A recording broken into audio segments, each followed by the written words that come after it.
Population बढ़ गया। सो unnatural growth जो है 201 211 से लेके सेंसस में कंट्रोवर्सीज मणिपुर में सुप्रीम कोर्ट तक पहुंच गया है ना। ये कोई कल्पना की बात नहीं है, तो हकीकत है। तो उसके हिसाब से आप सेंसस कर लोगे, देन डिलिमिटेशन उसके हिसाब से करोगे, तो आप क्या करोगे उस पर? इलीगल इमिग्रेंट्स लोगों को नागरिक का हक देते जाएगा। उस घर जला दिया या डिस्ट्रॉय हो गया, बेघर हो गया, लोग रिलीफ कैंप में रह रहे हैं। मेजॉरिटी ऑफ देम अभी तक रिलीफ कैंप में है। तो जेन्युइन सिटीजन है, उसके दिलो दिमाग में एनआरसी के खिलाफ नहीं होगा, ये तो मैं कहूँ कि सिर्फ ये वैली के सवाल नहीं है। नागा लोग भी उसमें शामिल है। 8 में मणिपुर में इलेक्शन हुआ, उसमें चुड़ाचामपुर से इलेक्ट होके उस असेंबली का स्पीकर बना। तो प्रोसेस है। तो there are genuine question document. तो आप 1951 से लेके हमारा जो विलेज डायरेक्टरी है वो तो है ना, उसमें आप दिनेश देख सकते हैं इस विलेज कहाँ से आया, कैसे आया। तो डाउटफुल सिटीजन उसी के थ्रू से भी हम लोग कर सकते हैं। जो भी प्रोसेस हो, इलीगल इमिग्रेशन को डिलिनिएट करने का, अलग करके रिपोर्ट करने का एक मैकेनिज्म करना, ये हमारा स्टेट का लॉन्ग टर्म पीस के लिए एक बेसिक रिक्वायरमेंट है। मणिपुर राज्य में जो है वो काफी अलगाववाद जो है वहां पर है। पॉलिटिकली वो जो है स्टेट डिवाइडेड है और राजनीतिक तौर पर भी स्टेट डिवाइडेड है। लेकिन इन दिनों वहां पर एक अजब सी यूनिटी देखने को मिल रही है। भारतीय जनता पार्टी कांग्रेस के बीच में, नागा ग्रुप्स के बीच में और साथ में पंगल ऑर्गेनाइजेशंस के बीच में भी एनआरसी मुद्दे को लेकर। कुकीजो कम्युनिटी जो है वो अलग है, इसलिए वो इक्वेशन के दूसरी साइड है। ये तब हो रहा है क्योंकि 2023 के बाद वहां पर काफी जो थे तनाव थे, अब ये तनाव को और ज्यादा हवा दे रहे हैं। हमारे साथ बहुत ही खास शख्सियत हैं, बिमोल अकोईजाम साहब, जो मणिपुर से आते हैं, कांग्रेस के एमपी हैं। सर शुक्रिया जनसत्ता से बात करने के लिए। सबसे पहले तो मैं आपसे यही जानना चाहूंगी कि जो केंद्र सरकार है वो कह रही है कि अभी तक पब्लिक डिसीजन नहीं लिया गया है। ग्रुप्स जो हैं वो असम एनआरसी का जो है वो विवरण दे रहे हैं। 1971 जिसकी कट आउट डेट थी, लेकिन मणिपुर के लिहाज से वो कह रहे हैं कि ये कट आउट डेट जो है 1951 होनी चाहिए। अभी जब हम बात कर रहे हैं तो मणिपुर के कई एमएलए जो हैं वो दिल्ली आए हुए हैं। तो क्या वजह है कि ये जो एमएलए है रह रहकर दिल्ली आते हैं? तो आखिर मणिपुर दिल्ली से चाहता क्या है? ये 2-3 एस्पेक्ट्स है जो आपने मुझे पूछा। तो एक तो एनआरसी की बारे में, एक जो एमएलए जो इधर आ रहे हैं। तो एनआरसी का मामला में ये मैं कहूँगा कि जो मणिपुर का लॉन्ग स्टैंडिंग है इलीगल इमिग्रेंट जो म्यांमार से जो इन्फ्लक्स जो आ रहा है ना, कि because as a country Myanmar में इतना स्टेबिलिटी नहीं है शुरू से। 60s में 1907 से लेके 2021 तक कू होते रहता है उसमें। तो इन्फ्लक्स उसी वजह से मणिपुर में काफी आ जाता है। आप कंपेयर करके थोड़ा देखोगे कि चिन स्टेट जो है हमारा नेबरिंग बर्मा का एक स्टेट है, उसका पॉपुलेशन ग्रोथ और मणिपुर का आप तुलना करोगे तो पता चल जाएगा कि जो मणिपुर का ग्रोथ जो है तेजी से चलता है, वो थोड़ा स्लो है। तो अजीब बात तो ये है कि 214 से लेके 24 तक 2014 से 24 तक। हाँ, तो उसका डाटा देखने में हमको ये पता चला कि पॉपुलेशन जो है उसका आवाम जो है ना रिड्यूस हो गया, उसमें कम हो गया। 4.73 कुछ था इस टाइप में, तो 3.80 के करीब आ गया उस तरफ। मतलब पॉपुलेशन कम हो गया चीन का, और मणिपुर स्टेट का पॉपुलेशन बढ़ गया। सो अननेचुरल ग्रोथ जो है 201 211 से लेके सेंसस में कंट्रोवर्सीज मणिपुर में सुप्रीम कोर्ट तक पहुंच गया है ना। तो एक रियल इशू है ये मामला जो है कि इमिग्रेशन जो बाहर का जो है मणिपुर का, ये रियल इशू है। ये कोई कल्पना की बात नहीं है, तो हकीकत है ये। तो उसके हिसाब से आप सेंसस कर लोगे, देन डिलिमिटेशन उसके हिसाब से करोगे, तो आप क्या करोगे? इलीगल इमिग्रेंट्स लोगों को नागरिक का हक देते जाएगा उसमें।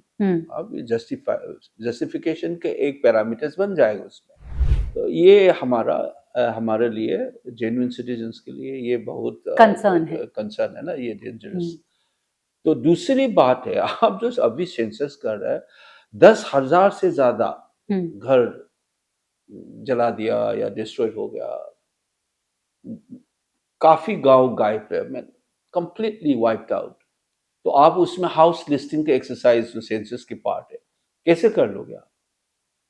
आई मीन 60,000 से लेके बेघर हो गए लोग, रिलीफ कैंप में रह रहे हैं, मेजोरिटी ऑफ देम अभी तक रिलीफ कैंप में है। तो आप उसको कैसे डील कर लोगे? तो एक्यूरेट डेटा नहीं आएगा, and it is also inhuman. एक तरह से लॉ एंड ऑर्डर ठीक से नहीं चला पाया। अभी तो पहले जो कुकी मैते बोलते थे, अभी तो नागा और कुकी के बीच में भी हो गया, तो कॉन्फ्लिक्ट बड़ा हो गया, बड़ा हो गया। लॉ एंड ऑर्डर अभी तक नहीं चला। आपको पत्रकार है, पता होगा ना, तो घर जला दिया, अभी भी हिल एरिया में चल रहा है। तो इसी एम्बियंस में, इस टाइम में आपको सेंसस करने का कैसे सोचा आपने? बट इट इज इनह्यूमन है ये एक तरह से। जो एमएलए दिल्ली आए हैं उनकी क्या? तो ये जो है, ये रूलिंग पार्टी के एमएलए लोग, इसने इशू किया जो ट्रेनिंग के लिए सेंसस की खुद। अभी पब्लिक स्टार्टेड एजिटेटिंग, उसके बाद इधर भाग के आया। दिस इज, मेरे ख्याल में तो ये ऑनेस्टी की साइन नहीं है, this is a sign of dishonesty. अभी इधर भाग के आया है, मुंह में बोलते रहता है कि एनआरसी करूंगा, एनआरसी करूंगा, लेकिन उसका जो जेन्युइन प्रिपरेशन होना चाहिए, डॉक्यूमेंट प्रिपेयर करना, white paper, rational cut off year ये होगा, क्योंकि ये रीजन है इसके पीछे, जो हमारा लीगेसी डाटा है, इसके कंट्रोवर्सी है एनआरसी 51 को लेके। वो बोलेगा कि नहीं नहीं कोई कंट्रोवर्सी नहीं है, हमारा पास है, वो भी नहीं बोलेगा। मतलब सब्सटेंटिव वर्क तो कुछ किया ही नहीं। अमेंडमेंट भी चाहिए था हमको 55 सिटीजन, उसने किया ही नहीं। कुछ बिना कुछ करके वो मुंह में बोलते रहते हैं कि एनआरसी करूंगा, एनआरसी करूंगा, और so प्रिपेयर्ड नहीं है। प्रिपेयर भी नहीं। इसका मतलब क्या है? वो जेन्युइन नहीं है ना उसमें। ये एक ढोंग है। This is a smoke screen, they are playing with people's feeling, है ना। तो अभी people are agitating, so they are just going there to placate people's feeling. अंदर में सब्सटेंटिव लेवल में काम करने की इच्छा नहीं उसके पास। इच्छा होता तो प्रिपेयर हो चुका होता अभी तक। ये जो यूनिटी की हम बात कर रहे हैं, ये यूनिटी सिर्फ वैली ड्रिवन डिमांड की यूनिटी है, आइसोलेट करने के लिए कुकीजों को, या इसके पीछे और भी कुछ वजह है? क्योंकि हम देख रहे हैं सारे ग्रुप्स इकट्ठा हो गए। जो भी मणिपुर का जेन्युइन सिटीजन है, उसके दिलो दिमाग में एनआरसी के खिलाफ नहीं होगा, ये तो मैं कहूँगा। कि सिर्फ ये वैली के सवाल नहीं है, ये नागा लोग भी उसमें शामिल है ना। ये जो शेड्यूल ट्राइब है, हिल एरिया है, तो आप उसको कैसे बोलोगे कि ये सिर्फ वैली वाला मामला है? नहीं, ये वैली वाला मामला नहीं है, पूरा स्टेट का है, इंक्लूडिंग जो आप बोल रहे हैं ना कि जो कम्युनिटी में जो जेन्युइन सिटीजन है, उसको दिलो दिमाग में एनआरसी को सपोर्ट करेगा जरूर। क्योंकि जो बाहर से आके जो जेन्युइन सिटीजन्स की जो क्या कहता है रिसोर्सेस को खाएगा, वो कौन पसंद करेगा उसको? जैसे आप लोग कह रहे हैं कि जो सेंसस, इसकी ऑपोजिशन सिर्फ सेंसस के लिए नहीं है, लेकिन अगर माना जाए कि एनआरसी नहीं होता है, तो सेंसस के बिना हो जाता, तो इसका क्या असर पड़ेगा मणिपुर पर?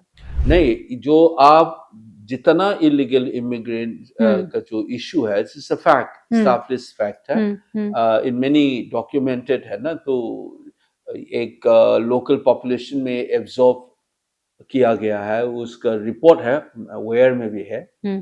खुद बोलता है, जो चूड़ाचांदपुर में रहने वालों को कोट करके एक रिपोर्ट 2016 में आया था, वेयर में भी, उसमें बोला है कि हाँ, बर्मा से हमारा बीच में क्यों नहीं होगा, ये हमारा किन ग्रुप है, ऐसे बोला नहीं। इंटरनेशनल बाउंड्री को इसने एक्सेप्ट नहीं किया।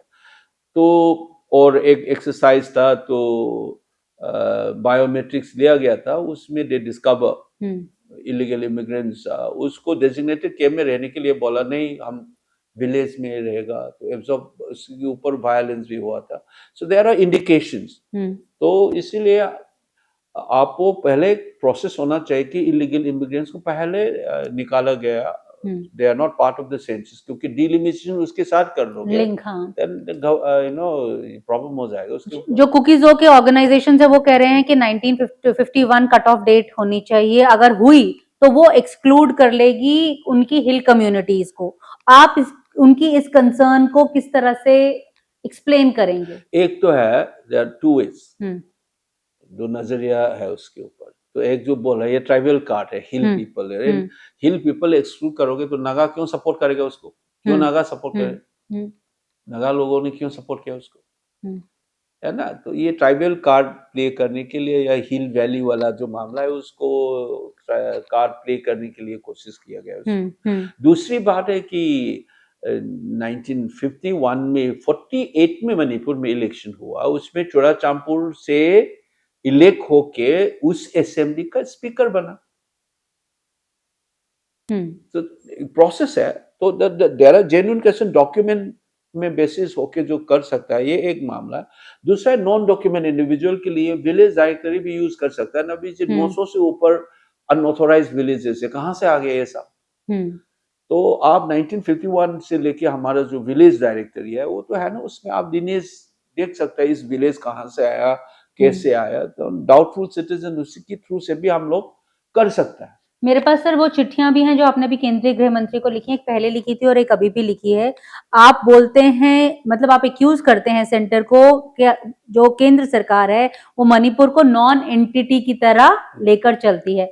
आपको कोई जवाब मिला इतनी सारी चिट्ठियां जो आपने लिखी हैं? नहीं, जवाब मिला। इस सेंसस को रोकने के लिए हमने बोला, उसका जवाब ये है कि नहीं हम करेंगे, यही जा रहा है वो, यही जवाब है उसका। तो जो ये एमएलएज आए हुए इनका तो मतलब यही है ना कि नहीं किया जाए, तो कुछ इनको मिलेगा केंद्र सरकार की तरफ से? ये मैंने पहले भी बोल चुका हूँ, ये डिसऑनेस्टी है भाई। करना है तो कब की कर चुका होता उसने, क्यों नोटिफिकेशन दे दिया सेंसस को? रुक सकते थे ना। अभी पीपल एजिटेटेड हो रहे इसलिए भाग के आया। वो बोलेगी सेंटर में बातचीत करेंगे। खुद के सरकार ने आज तक प्रिपरेशन प्रॉपर व्हाइट पेपर भी नहीं पब्लिश किया है। असम में तो क्या थे, सीरियस था गवर्नमेंट, है ना। तो जो लेगेसी डाटा अभी तक प्रिपेयर नहीं है उसका, दे डोंट डू दैट। यही प्रॉब्लम है उसका। सर 2023 का वायलेंस हुए 3 साल हो गए, 2026 में हम, आपको क्या लगता है कि जो एनआरसी है उससे शांति बहाली मणिपुर में की जाएगी, या फिर कुछ लोग इस तरह से भी मान रहे हैं कि जो एथनिक डिवाइड है वो और ज्यादा बढ़ेगा? ना, लॉन्ग टर्म पीस के लिए मणिपुर में एनआरसी और जो भी प्रोसेस हो, इलीगल इमिग्रेशन को डिलिनिएट करने का, अलग करके डिपोर्ट करने का एक मैकेनिज्म करना, ये हमारा स्टेट का लॉन्ग टर्म पीस के लिए एक बेसिक रिक्वायरमेंट है मेरे हिसाब से। आपने भी इस बात की एडवोकेट किया है कि जो फॉरेनर्स ट्राइब्यूनल मणिपुर में बनाया जाना चाहिए, और बार बार आपने इस बात का जिक्र भी किया है कि जब एनआरसी एक्सरसाइज शुरू होने से पहले, तो क्या फायदा मिलेगा इस फॉरेनर्स ट्राइब्यूनल का? अगर आप कम से कम लेजिटिमेट जुडिशियस प्रोसेस हो जाए तो इलीगल इमिग्रेशन को कैसे डिलिनिएट करना है ना, उसके लिए एक जेन्युइन लीगल प्रोसेस है ये ट्राइब्यूनल वाला जो है ना, तो करना चाहिए उसको। ये तो ऑनगोइंग प्रोसेस है, anybody can do it, district में administration can also do it, तो करना चाहिए इसको। अगर जो सेंसस में जो डिस्प्लेस्ड पॉपुलेशन है उसका डेटा अगर इस्तेमाल किया गया डीलिमिटेशन के लिए, क्या पॉलिटिकल कॉन्सिक्वेंसेस होंगे मणिपुर के लिए, और क्या होंगे? यही ना, एक तो है कि बहुत जो हमारा बेसिक प्रॉब्लम जो है डेमोग्राफी का एक कंसर्न है उसमें, है कि नहीं। तो पहली बात तो ये कि आईडीपी जो अभी तक है रिलीफ कैंप में, उसका हाउसेस है ही नहीं, तो हाउस लिस्टिंग कैसे कर लोगे आप? उसको निकाल के आप सेंसस में नहीं लाओगे, और आप जो भी एरिया में जो रह रहा है कैंप में, इंस्टीट्यूशनल में काउंट हो जाएगा इसको, है कि नहीं। तो इस डिस्ट्रिक्ट लेवल में इस बेसिस में पॉपुलेशन कम होगा, ये ज्यादा होगा, ये बोलने लगे कि मैटेज है ही नहीं इस जगह पे, ये नहीं होगा ना, ये इम्प्लीकेशन बहुत है उसका। आज जब हम बात कर रहे हैं तब मणिपुर में अभी भी तनाव है, स्कूल्स और कॉलेजेस दोबारा से बंद हो गए, तो स्थिति क्या है अगर आप बता पाएं? ये स्ट्रेंज 3 साल से ज्यादा ऐसे चल रहा है मणिपुर में। जो बेसिक जो एबनॉर्मल कंडीशन को नॉर्मलाइज करने के लिए कोशिश कर रहा है, ये जो सेंसस जो कर रहा है ना, वो भी एक इसी का एग्जाम्पल है कि लॉ एंड ऑर्डर खराब है। इसके बावजूद याद रहना चाहिए कि असम में फॉरेनर एजिटेशन के वजह से 1981 में सेंसस नहीं किया गया, कश्मीर में 1991 में भी नहीं किया गया। तो मणिपुर की स्थिति जो देखे ये सेंसस करना नहीं चाहिए था पहले से। आप एक माइती एमपी हैं, कांग्रेस पार्टी को आप बिलोंग करते हैं, आप किस तरह से जो कुकीजो की जो कम्युनिटी है उनको अश्योर करेंगे कि जो सोल्यूशन निकलेगा उसमें उनका भी हिस्सेदारी होगी? ये जो है ना लॉन्ग टर्म प्रोसेस में we must respect each other, है ना। लेकिन जो इलीगल इमिग्रेशन का सवाल है उसमें जो भी जेन्युइन सिटीजन है वो लोग कहेगा हाँ इलीगल इमिग्रेशन को हटाना चाहिए। जेन्युइन सिटीजन सभी इंडिया में होगा ना, बंगाल हो या तमिलनाडु महाराष्ट्र में, ये बोलेगा इलीगल इमिग्रेंट्स और हमारा बीच में फर्क होना चाहिए। तो एनआरसी के ऊपर जो भी प्रोसेस्ड इलीगल इमिग्रेशन की जो सवाल आता है उसमें तो एक ही वॉइस होना चाहिए, है कि नहीं? तो नहीं हुआ तो क्यों नहीं हुआ, ये है एक सवाल। गवर्नर साहब भी दिल्ली आए, आखिरी सवाल, गवर्नर साहब भी दिल्ली पहुंचे थे और अब एमएलए भी दिल्ली पहुंचे हुए हैं, तो उम्मीद की जा रही है कि दिल्ली कोई रास्ता दिखाएगा। आपको उम्मीद है ये दिल्ली अभी से? प्रेशर आ गया इलेक्शन के चक्कर में, वो लोग बोल गया शायद जो भी हो मेरे लिए आप लोग भी प्रेशर डालिए, सेंसस को अभी के लिए डिफर होना चाहिए। मेरे सिर्फ यही है अभी, पहले यही है। दूसरी स्टेप में हम लोग करेंगे कि फॉरेनर्स और इलीगल इमिग्रेंट्स को कैसे डिस्टिंग्विश किया जाए, ये हम इसके बारे में काम करना चाहिए। शुक्रिया सर। केंद्रीय गृह मंत्रालय का जैसे हम कह रहे थे कि जो अफसर हैं वो मिल रहे हैं, मणिपुर के एमएलए जो दिल्ली में आए हैं, उम्मीद की जानी चाहिए कि कुछ रास्ता इस जो ये डिसरप्शन है उसका जल्द निकलेगा। सर शुक्रिया जनसत्ता से बात करने के लिए।